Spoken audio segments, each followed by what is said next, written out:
Gentra mashinasi tinimsiz ventilyator ishlab turibdi. Antifriz bachog'ini ochaman desangiz, toshib chiqishli holat kuzatilyapti.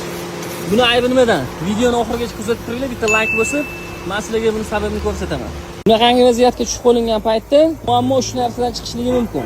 Birinchisi pompa, ikkinchisi termostat, uchinchisi radiator.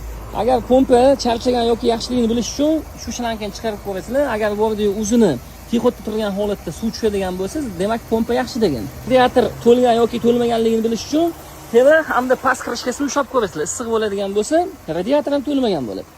Uchinchi variantimiz esa termostat отказ qilishligi. Bu mashinamiz ham aybi termostatdan chiqdi mana. Termostat o'zi zanglab, charchagan, termostatlarini almashtirildi, muammosi butkul hal bo'ldi.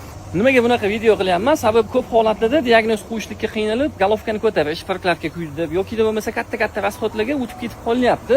Bizni qo'yayotgan tashxisimiz klientni yo 100 mingga yoki bo'lmasa 1 million xarajatga tushirishligi mumkin. Shuning uchun diagnoz qo'yishlikda umuman shoshilmaslik kerak. Videoyimiz manfaatli bo'lgan bo'lsa, like bosib, ustiga tanishlarga yuborib qo'yasizlar. Sizlar uchun foydali bo'lgan videodan chiqarishlikka harakat qilamiz. Bu qoida faqat Gentra mashinalariga emas, barcha turdagi avtomobillarga birday xizmat qiladi.